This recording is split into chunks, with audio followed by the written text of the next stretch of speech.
And can you tell me about more of your work at GIS? Well, I was for 14 years assistant director in charge of the whole of the publicity output, working with a succession of directors. I think I went through about 7 during my years in GIS. And the last of them was Irene Yao, who was the longest lasting GIS officer. But fortunately, their main focus was news and public relations on the political front, which was never my forte. I was never in the least bit interested in politics. And I loved publicity. I loved publishing books. I loved making films. I loved public advertising through television. I loved organizing special events, like Hong Kong's participation in Expo 86 in Canada, or sending musicians and concert teams overseas to promote Hong Kong. So that was my style, and I was so lucky. I had 14 years of doing my own thing, while the directors just sort of let me get on with it, And I had masses of money to deal with, because the government put all its publicity funds effectively under my control, and we were talking about millions and millions of dollars that would be spent on public advertising every year. And I was in charge of all this money and deciding how to distribute it. And departments were writing to me, appealing to putting up their case for this and that type of publicity. We had the former Kowloon Canton Railway about to go double track from single track and needing help to publicize that fact. All sorts of things. And it was a bit of a problem determining priorities. And there was quite a bit of work involved, because you'd have to chair committees dealing with every subject under the sun. But they were fun years. And so who was the primary audience of the GIS? Was it kind of overseas tourists, or was it Hong Kong people? Hong Kong people. Always Hong Kong people. So everything we did had to be bilingual. Every leaflet, every announcement of public interest, as we call them. We call them announcements of public interest, even though the public weren't particularly interested in them, because they were in the interests of the public. That's what we kept stressing.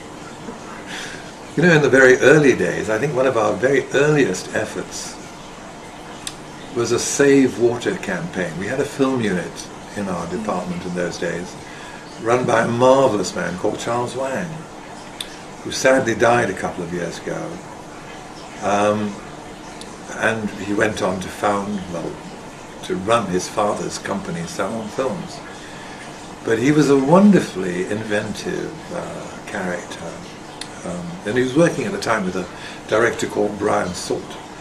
And we thought the best way to encourage people to use less water was to put 4 people in a bathtub of opposite sexes, mixed sexes, sharing a bath.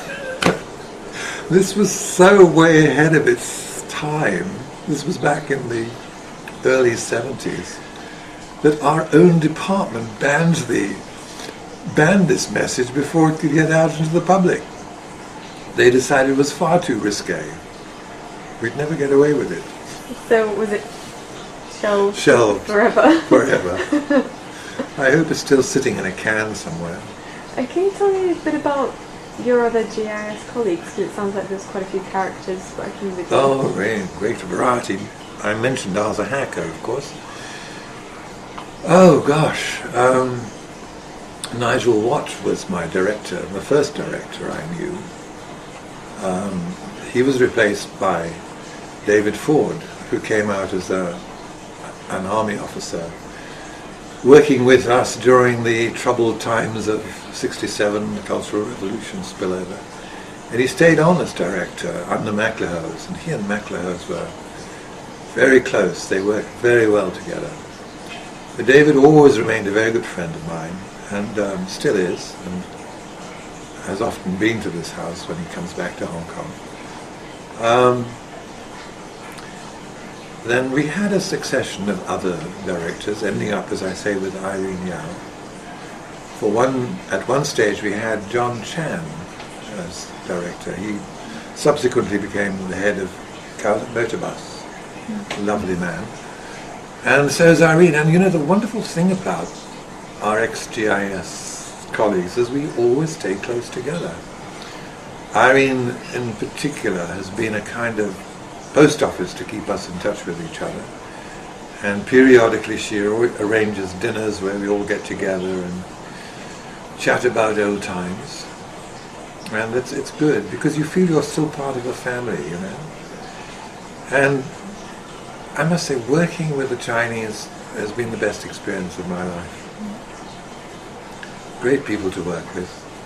So hardworking, so imaginative, and so able to grasp immediately the implications of a problem and to figure out in absolute detail what needs to be done. You know, you tell them you've got to put on a concert in aid of AIDS or something, and you hardly have to give any directions because everyone knows exactly what to do. It's like mental telepathy.